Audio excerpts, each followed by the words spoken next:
എപ്പോഴും ഒരു കാര്യം, അസാധ്യമായ കാര്യങ്ങൾ നിങ്ങൾക്ക് മുമ്പിൽ വരുമ്പോൾ നിങ്ങൾ നിരാശപ്പെടുവല്ല വേണ്ടത്. പറയണം, ദൈവം ശക്തനാണ്. ഒരാമയും പറഞ്ഞാട്ട്.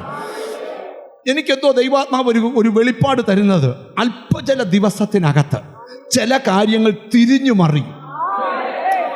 ചില കാര്യങ്ങൾ തിരിഞ്ഞു മറിയും. നിന്റെ പ്രതീക്ഷകൾക്ക് വിരോധമായി ചില കാര്യങ്ങൾ യേശു ചെയ്യാൻ പോവാ. നിനക്ക് പോലും അത് വിശ്വസിക്കാൻ കഴിയുന്നതിനും അപ്പുറമാ. കാര്യങ്ങളെ തിരിക്കുന്ന ഒരു അഭിഷേകം ഞാനിവിടെ കാണുകയാ. കാര്യങ്ങളെ ചലിപ്പിക്കുന്ന ഒരു അഭിഷേകം അടുത്തിരിക്കുന്ന ആളെ ശ്രദ്ധിക്കാതെ അല്പനിമിഷം ദൈവത്തിന് സ്തോത്രം ചെയ്യ്. എന്തൊക്കെയോ കാര്യങ്ങൾ തിരിയുന്നു. അധികാരികളുടെ ഉള്ളങ്ങൾ തിരിയുന്നു. ചില വ്യക്തികൾ മടങ്ങി വരാൻ പോവുക. ചിലതിനെ മടക്കി തരും ദൈവം. നിങ്ങൾക്ക് സുഖമില്ലാത്തൊരു കാര്യം പറയണേ. ഈ നമുക്കും എല്ലാവർക്കും അറിയാവുന്ന ഒരു കാര്യമാണ്, ദൈവം ശക്തനാണ്, ദൈവം സർവശക്തനാണ്, ദൈവം മഹാശക്തിയുള്ളവനാണ്. ഒന്നുകൂടെ പറഞ്ഞ, ദൈവം ശക്തനാണ്, ദൈവം സർവശക്തനാണ്, ദൈവം. ഇതൊക്കെ ഞാൻ കാണാതെ പഠിക്കുക. പ്രശ്നങ്ങളൊക്കെ വരുമ്പം നിങ്ങളെ ഒരാൾ കരയിപ്പിക്കാൻ വരുമ്പം പറയണം, ബ്രദറെ, ദൈവം ശക്തനാണ്. എന്തോ? ദൈവം സർവശക്തനാണ്. എന്തോ? ദൈവം മഹാശക്തനാണ്. ഒരാമയും വരുന്നില്ല. നിന്റെ വീടിനെ നോക്കി നീ പറയണം, ഈ അവസ്ഥ മാറ്റാൻ ദൈവം ശക്തനാ. ഈ അവസ്ഥ മാറ്റാൻ ദൈവം സർവശക്തനാ. ഈ ചിലർ ഈ സർവശക്തൻ എന്നൊക്കെ പറയുന്നതിലും, ഈ വേദപുസ്തകത്തിൽ നവോമി എന്ന് പറയുന്ന ഒരു പുള്ളിക്കാരത്തിയുണ്ട്. പുള്ളിക്കാരത്തിലെ പദവി, ദൈവത്തെ നമ്മൾ ദൈവമെന്നൊന്നും പുള്ളി വിളിക്കുന്ന സർവശക്തനാണ്. പുള്ളിക്കാരത്തി യഹൂദയിലെ ബേദലഹേമി വന്നേച്ചു. ബേദലഹേംകാർ ഇവളെ കണ്ടപ്പോൾ ആർത്തുല്ലസിച്ചു. നവോമി വന്നേ, നവോമി വന്നേ എന്ന് പറഞ്ഞപ്പോൾ ഇവള് പറയുക, അതെ, സർവശക്തൻ എന്നോട് കൈപ്പായത് ചെയ്തു. വിളിക്കുന്നത് സർവശക്തനാന്നേലും പിന്നത്തെ വാക്ക് കൊള്ളുക മിണ്ടുന്നില്ല. ബ്രദറെ, ഞാൻ ഭയങ്കരമായിട്ട്, നിങ്ങൾ ശ്രദ്ധിക്കാൻ, ചില അതിഭയങ്കരമായ കടമുള്ള ആൾക്കാർ എൻ്റെ അടുക്ക വരും. പാസ്റ്റർമാരെ എല്ലാ അടുക്ക പോകും. അതുപോലെ എൻ്റെ അടുക്കലും വരും. വന്നിട്ട് എന്നോട് പറയും, പാസ്റ്ററെ, ഞങ്ങൾ ആ സഭയിലായിരുന്നു, അവിടെ വെച്ച് ഞങ്ങൾക്ക് ഒരു സഹായവും കിട്ടിയില്ല.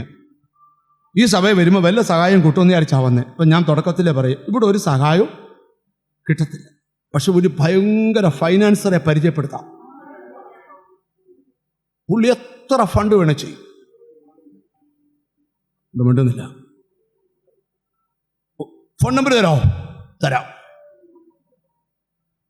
ഒന്ന് പരിചയപ്പെടുത്താമോ? ഉറപ്പായിട്ട്. എപ്പം? ഇന്ന്. പാഷ പറഞ്ഞാൽ കേൾക്കും, ഞാൻ പറഞ്ഞാൽ കേൾക്കും, പക്ഷെ പുള്ളിക്ക് തോന്നണം നിനക്ക് തരാൻ. ഞാൻ ചോദിച്ചാൽ ആരാ? പുള്ളിയുടെ പേര് പറയാം, യേശു. ആഹാ,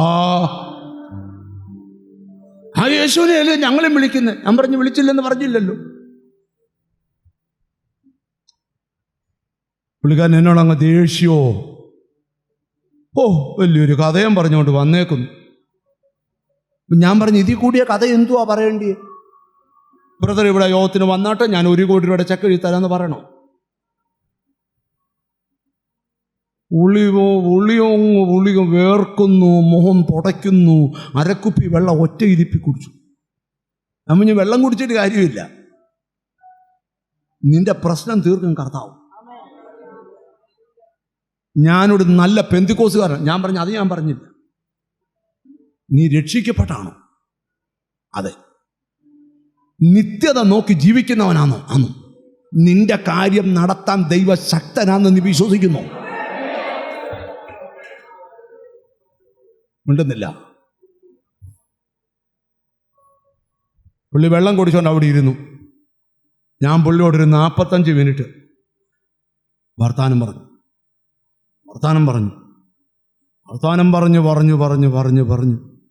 വർത്താനം നീണ്ടപ്പോൾ പുള്ളി പറയുക, ഇപ്പൊ എനിക്കും തോന്നുന്നു ദൈവം അത്ഭുതം ചെയ്യുമെന്ന്. തോന്നിയല്ലോ.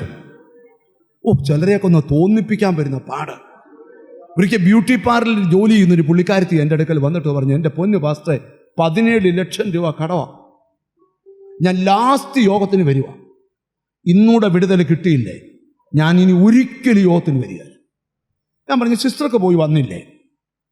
അപ്പം ഞാൻ വർത്താനം പറയുക. ഞാൻ പറഞ്ഞു, സിസ്റ്ററെ, വഴി തുറക്കും. എവിടും തുറക്കാനാ? അതാ നമ്മുടെ പ്രശ്നം. ദൈവത്തിന് ഒരു വഴിയല്ല, ധാരാളം വഴികൾ തുറക്കാൻ പറ്റും.